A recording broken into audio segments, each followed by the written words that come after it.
नमस्कार, मैं पुनीत त्रिपाठी स्वागत करता हूं आपके अपने YouTube चैनल श्री विद्या में। दोस्तों, इन 30 दिवसीय संस्कृत शिक्षा की कक्षाओं के अंतर्गत आज मैं आप लोगों के सम्मुख एक बार फिर से 14वें अध्याय के साथ यानी आज 14वें दिन हम दोनों एक दूसरे के सम्मुख उपस्थित हैं। स्वागत करता हूं मैं एक बार फिर से आप सभी का। दोस्तों, आज की कक्षा को प्रारंभ करने से पहले आइए अध्याय के विषय में जानकारी ले लेते हैं कि आज हम लोग इस अध्याय में क्या क्या जानने वाले हैं। दोस्तों, आज की कक्षा में हम लोग इन शब्दों के बारे में यानी कॉलम क के इन शब्दों के विषय में जानेंगे जो 6 शब्द हैं। अस्मत्, छात्र, अन्नम, निमित्तम, कारणम और हेतु, ये 6 शब्द हैं। इनके विषय में आज की कक्षा में हम जानेंगे। उसके बाद सबसे अच्छी बात यह है कि आज की कक्षा में हम लोग धातु रूपों के बारे में नहीं जानेंगे, यानी आज हमारे लिए कोई नई धातु रूप नहीं है, बल्कि आज हम केवल अव्यय शब्दों के विषय में जानेंगे। और यदि आप लोगों को लंग लकार के रूप नहीं याद होते, जो भूतकाल का द्योतक होता है यानी भूतकाल को बताने वाला लकार होता है, लंग लकार, अगर आपको उसके रूप नहीं याद होते हैं तो ऐसी स्थिति में हमारे पास दूसरा ऑप्शन क्या है कि हम लोग भूतकाल का प्रयोग कर सकते हैं बिना लंग लकार के प्रयोग के। उसके विषय में जानेंगे, कुछ अन्य अव्यय शब्दों के विषय में जानेंगे। बाकी आज की कक्षा में हमारे पास विषय वस्तु है, आपके पास ये बोर्ड पर दिख रहा है, केवल ये पढ़ना है और उसके बाद आज हम लोग तुरंत नियम के विषय में जानना प्रारंभ कर देंगे। दोस्तों, आज हमारे पास नियम का हिस्सा ज्यादा है, यानी आज की कक्षा में हम लोग टोटल 7 नियम पढ़ेंगे, नियम संख्या 35 से लेकर के नियम संख्या 41 तक। दोस्तों, आप लोग बने रहिए अपने YouTube चैनल पर। आइए कक्षा को प्रारंभ करते हैं बिना किसी समय गंवाए। आइए दोस्तों, देखते हैं हमारे पास वे कौन कौन से शब्द हैं जिनके विषय में आज हमें जानना है। सबसे पहला शब्द है कॉलम का में अस्मत् शब्द। अस्मत् शब्द वही शब्द है जो हमने तीसरी कक्षा में जो अहम, आवाम, वयम यह रूप हमने पढ़ा था, वो रूप यही है। इसी शब्द का वह हिस्सा था, यानी वो प्रथमा विभक्ति का रूप था जिसको हमने पढ़ा था। ठीक है। अस्मत् शब्द का क्या अर्थ होता है? अस्मत् शब्द का अर्थ होता है मैं। ठीक है। इसका रूप अभी हम लोग यहाँ पर ये चला करके देखेंगे कि किस तरह से इनके रूप चलते हैं। और इसमें बाकी जैसे हमने लास्ट कक्षा में यानी इससे पिछली वाली कक्षा में जो हमने युष्मत् शब्द पढ़ा था, जैसे उसमें अन्य और शब्द जुड़ते हैं इनमें द्वितीय, चतुर्थी और षष्ठी विभक्ति में, उसको भी हम देखेंगे वे कौन कौन से शब्द हैं और उनके विषय में हम आसानी से जानने की कोशिश करेंगे। आइए अगला देखते हैं कौन सा शब्द है। छात्र शब्द है जिसका अर्थ होता है विद्यार्थी। कि छात्र शब्द का रूप राम शब्द की तरह चलता है। यह अकारांत पुल्लिंग शब्द है। मुझे उम्मीद है कि आप लोगों को यह रूप याद होगा। आइए अगला देखते हैं। अन्नम का अर्थ होता है अन्न, निमित्तम का अर्थ होता है कारण। दोस्तों, इस कक्षा में हम लोग कारण शब्द के लिए 3 शब्द पढ़ रहे हैं संस्कृत में। पहला निमित्त है, दूसरा कारणम और तीसरा हेतु। अन्नम, निमित्तम और कारणम ये तीनों शब्द अकारांत नपुंसक लिंग के रूप है, यानी आप इनके रूप अगर चलाते हैं तो आप गृहवत चलाएंगे। यानी जिस तरह से हमने गृह शब्द का रूप चलाया था उसी तरह हम अन्नम, निमित्तम और कारणम इनका रूप चला करके देखेंगे कि किस तरह से इनका रूप चलता है। अगला लास्ट में देखिए, कारण का एक जो अर्थ बताने वाला शब्द है हेतु, ये रूप उकारांत पुल्लिंग शब्द यानी गुरु शब्द की तरह इसका रूप चलता है। उम्मीद करता हूं आपके पास इन सभी शब्दों के संक्षिप्त रूप होंगे। आप उन्हीं संक्षिप्त रूपों की सहायता से इन रूपों को चलाएंगे। आइए देखते हैं। सबसे पहले हम लोग अस्मत् शब्द का रूप किस तरह से चलता है, फिर उसके बाद हम देखेंगे कि इसमें वे कौन से शब्द हैं जो जुड़ करके इसके रूपों को आपके लिए और आसान बनाते हैं, ताकि आप अगर इन बड़े शब्दों को याद करने में आपको प्रॉब्लम होती है, आप उसको आसानी से किस तरह उन छोटे छोटे शब्दों को याद कर लेते हैं। आइए देखते हैं बिना समय गंवाए। अहम आवाम वयम। इसको याद करने की जरूरत नहीं, आपको पहले से याद है, आप लोगों ने तीसरी कक्षा में इसको पढ़ा था। मैं उम्मीद करता हूं अभी भी आपके दिमाग में वे शब्द विद्यमान होंगे। आइए देखते हैं। अहम आवाम वयम, माम आवाम अस्मान, मया आवाभ्याम अस्माभिः, मह्यम आवाभ्याम अस्मभ्यम, मद आवाभ्याम अस्मत्, मम आवयोः अस्माकं, मयि आवयोः अस्मासु।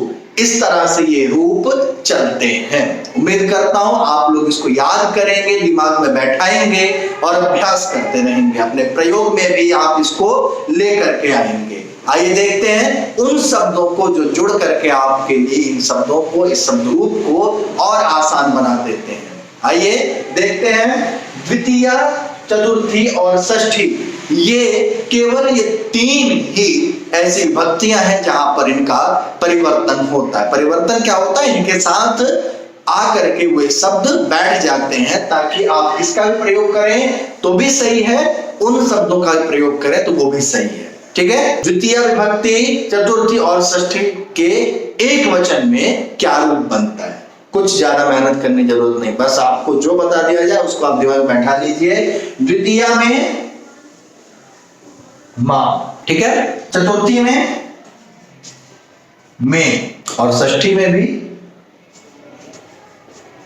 में। मां में, ठीक है। द्वितीय विभक्ति के द्विवचन, चतुर्थी विभक्ति के द्विवचन और षष्ठी विभक्ति के द्विवचन में क्या रूप बनता है? आइए एक बार उसको भी देख लेते हैं, समझ लेते हैं। यहां पर आपके लिए जो रूप है वह है नौ। क्या है? नौ। कुछ नहीं करना है आपको, नौ लिखा और इसको यहां पर कॉपी कर दिया। द्वितीय, चतुर्थी और षष्ठी में नौ नौ नौ, यानी क्या हो गया? मां में नौ नौ नौ। और आसान हो जा रहा है आपके लिए रूप। कैसे?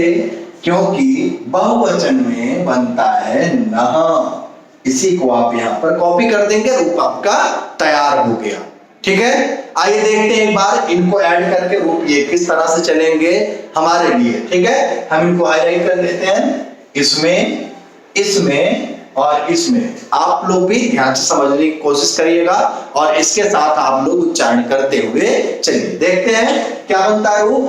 अहम आवाम वयम, माम मां आवाम नौ अस्मान नः, मया आवाभ्याम अस्माभिः, मह्यम में आवाभ्याम नौ अस्मभ्यम नः, मद आवाभ्याम अस्मत्, मम में आवयोः नौ अस्माकं नः, मयि आवयोः अस्मासु। इस तरह से हम लोग रूप चलाएंगे। ठीक है। आइए अब हम लोग अपने आगे के रूप यानी आगे के शब्दों को देखते हैं कि उनके रूप या उनके अर्थ क्या है। आइए देखते हैं। कॉलम ग, कॉलम ग के बाद मैंने सीधा ग लिखा है, यानी इसका अर्थ क्या है कि ख वाला कॉलम नहीं है। आज हमको ग में अव्यय शब्दों के विषय में जानना है और इसी में ही आपका लंग लकार ना याद करके सीधा आप लोग किस तरह से दूसरा ऑप्शन लेकर के भूतकाल का प्रयोग कर सकते हैं, वो भी इसी में ही है। यानी सबसे पहला शब्द स्म। स्म शब्द जैसा यहां लिखा है भूतकाल बोधक अव्यय शब्द है। भूतकाल बोधक अव्यय शब्द है। हमको इसके रूप किस तरह से देखने हैं या हमें इसका प्रयोग किस तरह से करना है उसको भी हम अभी समझने की कोशिश करेंगे। लेकिन सबसे पहले आइए इनके अर्थों को, अव्यय शब्दों के अर्थों को देख लेते हैं, फिर उसके बाद नियम में हम इसका प्रयोग करके देखेंगे कि वह किस तरह से प्रयोग में आएगा। पहला है स्म, भूतकाल बोधक अव्यय शब्द है। आप लोगों को सबको समझ में आ गया। अगला देखते हैं ऊपरी यानी ऊपर, अधः मतलब नीचे, नीचे ही मतलब नीचे, पुरः मतलब सामने, पश्चात मतलब पीछे, अग्रे मतलब आगे, अग्रतः मतलब आगे से, यावत मतलब जितना या फिर जब तक। ठीक है। क्या अर्थ हुआ? यावत का अर्थ क्या है? जितना या फिर जब तक। ठीक है, तावत उतना या तब तक, ठीक है, इयत इतना, कियत कितना। फिर उसके बाद ये जो दो शब्द हैं ये आपके क्रिया विशेषण शब्द हैं, यानी ये किसी व्यक्ति की विशेषता को बताने के लिए हम इनका प्रयोग करते हैं। यानी श्रेष्ठा का अर्थ होता है श्रेष्ठ और पटुतम का अर्थ होता है सबसे चतुर। ठीक है, आपने पटु पटुतरा पढ़ा था, आज देखिए यहां पर पटुतम यह शब्द आ गया है। उम्मीद करता हूं आपको ये सभी शब्द और उनके अर्थ समझ में आ गए होंगे, आपने नोट कर लिया होगा या आप लोग आपने नोट कर लिया होगा, ऐसी उम्मीद करता हूं। आइए कक्षा को आगे बढ़ाते हैं, अपने नियमों को देखते हैं कि वे नियम कौन से हैं, क्या कहते हैं और उनका हम प्रयोग करना सीखते हैं। आइए नियमों पे हम नजर डालते हैं। सबसे पहले नियम संख्या 35। नियम संख्या 35 क्या कहते हैं? धातु के लट लकार वाले रूप के साथ स्म अव्यय लगाने से, क्या स्म अव्यय लगाने से भूतकाल अर्थ हो जाता है। यानी धातु का, अगर मान लीजिए भू धातु है, उस भू धातु का जो लट लकार का रूप है, इसके साथ अगर हम स्म ऐड कर देंगे तो वह भूतकाल का अर्थ बताने लगेगा। जैसे सह पठति स्म, सह वह, पठति पढ़ता है। ठीक है, यह वाक्य बनेगा अगर हम स्म नहीं लगाएंगे। ठीक है, तो यह पठति जो है ये वर्तमान काल का है, यानी लट लकार का शब्द है, तो सह पठति वह पढ़ता है, यह वाक्य था। लेकिन जैसे हमने स्म को ऐड कर दिया तो यह क्या अर्थ हो गया? वह पढ़ता था, यानी इसमें भूतकाल को बता दिया गया। आइए अगला देखते हैं, नियम संख्या 36। नियम संख्या 36 क्या कहती है कि संबंध कारक के अर्थ में षष्ठी होती है। किसी चीज का अगर किसी के साथ संबंध बताना है तो जिसके साथ संबंध बताया जा रहा है उसमें षष्ठी विभक्ति का स्वतः प्रयोग करना है। ठीक है, जैसे पुस्तकम, तो किसकी पुस्तक है, संबंध किससे है इस पुस्तक का, तो क्या है? रामस्य, राम की पुस्तक, यानी रामस्य पुस्तकम, यह अर्थ होता है। तो पुस्तक का संबंध राम के साथ है, इसलिए राम में षष्ठी विभक्ति का प्रयोग किया गया एक वचन में, तो रामस्य पुस्तकम यह वाक्य बनता है। अगला देखते हैं, नियम संख्या 37 क्या कहती है? हेतु शब्द के साथ षष्ठी होती है। अगर आप हेतु शब्द का प्रयोग करते हैं किसी के साथ भी, यानी किसी का अगर कारण बताते हैं तो उस कारण को बताने वाला जो शब्द है हेतु, उसके साथ षष्ठी विभक्ति का प्रयोग होगा। क्या है? कारण क्या है? धन है। पढ़ता है, पढ़ता है, पठती है ना, तो पढ़ता है। किस लिए पढ़ता है? तो कारण क्या है उसके पढ़ने का कि पढ़ाई के बाद जब वो कहीं जॉब करेगा तो जॉब से उसको धन का उपार्जन करना है, इसलिए वह पढ़ाई करता है। तो कारण क्या बना? धन बना। तो धन में क्या हो गया? षष्ठी विभक्ति का प्रयोग करके धनस्य हेतुः पठति, धन के लिए पढ़ता है, धन के कारण पढ़ता है। ठीक है, उसका जो पढ़ने का जो मुद्दा है, मेन मुद्दा है, वो क्या है? धन। ठीक है, समझ में आ गया होगा, ऐसी उम्मीद करता हूं मैं। अगला देखते नियम संख्या 38। ये क्या कहता है? निमित्त अर्थ वाले शब्द, मतलब कारण अर्थ वाले हमने पढ़ा था, तो कारण अर्थ वाले इसको छोड़ करके अगला ये देखें नियम, इसमें कुछ अन्य बातें बता रहे हैं कि निमित्त अर्थ वाले शब्दों के साथ, यानी ये निमित्त है, हेतु है, कारण है, प्रयोजन है, इन चारों का अर्थ कारण होता है, रीजन होता है। ठीक है, तो ये जो चार शब्द हैं निमित्त अर्थ वाले, इनके साथ प्रायः सभी विभक्तियां होती हैं। आप इसका भी प्रयोग कर सकते हैं, आप इस नियम का भी प्रयोग कर सकते हैं, यानी सभी विभक्तियों का आप प्रयोग कर सकते हैं। ये एग्जांपल देख लेते हैं, जैसे सह किम निमित्तम, सह वह किस कारण। ठीक है, तो अगला क्या हो गया, केन निमित्तेन। ठीक है, केन निमित्तेन, कस्मै निमित्ताय। इस तरह से इसका रूप बनता है। आइए देखते हैं किस तरह से। अगला है कस्य हेतोः, कस्मात् कारणात्।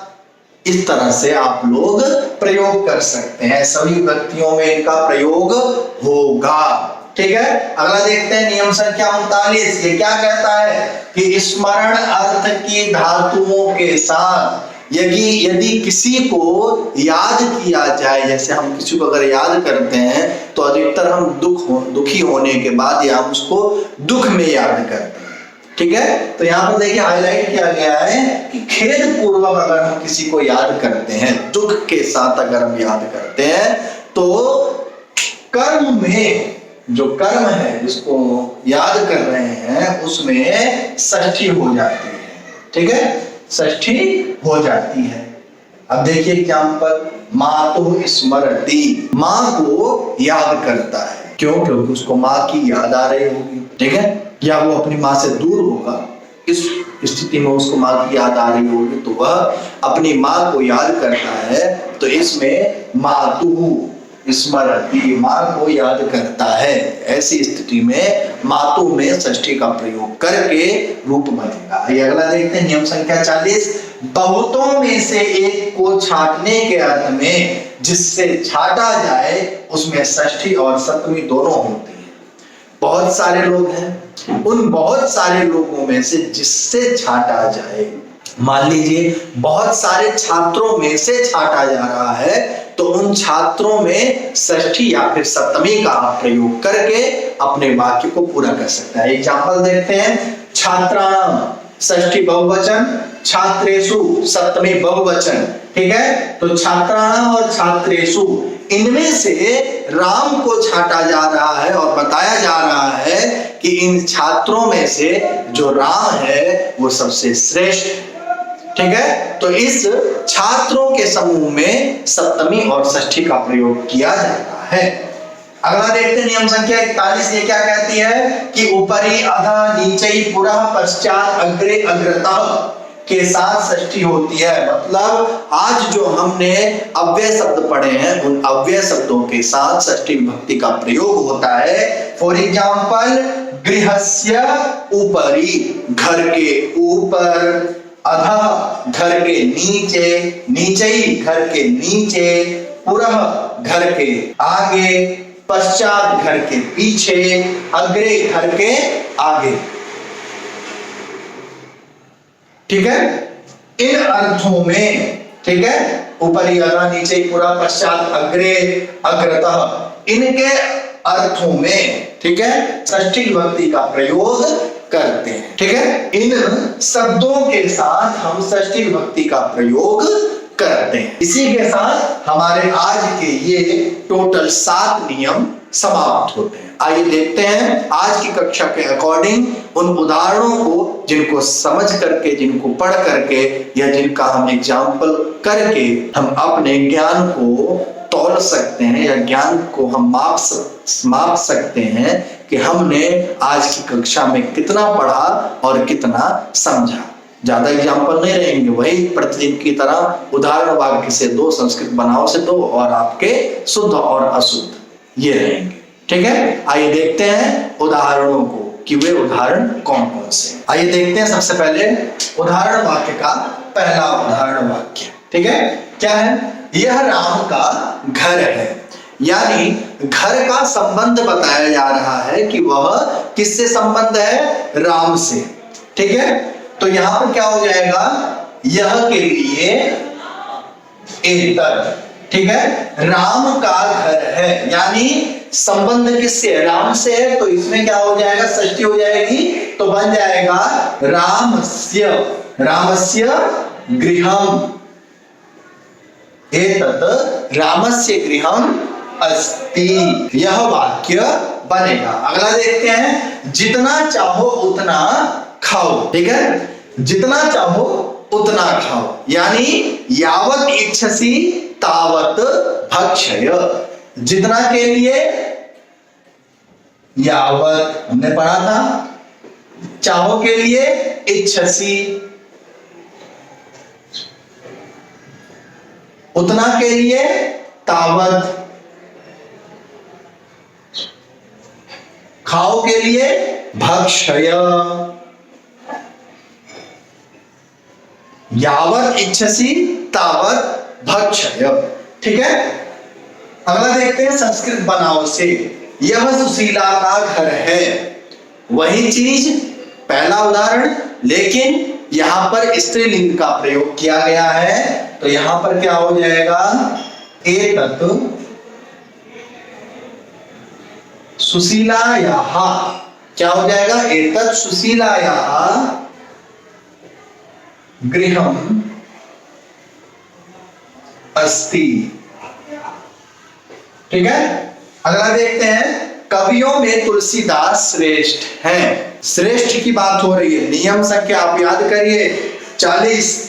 यहां पर क्या है, कवियों में, तो इसमें षष्ठी बहुवचन या फिर सप्तमी बहुवचन का हम प्रयोग कर सकते हैं। दोनों देख लेते हैं, कवि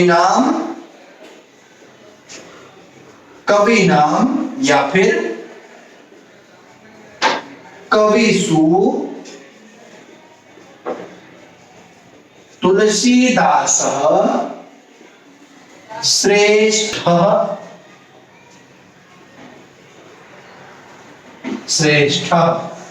कवि नाम तुलसीदास श्रेष्ठ या फिर कविषु तुलसीदास श्रेष्ठ।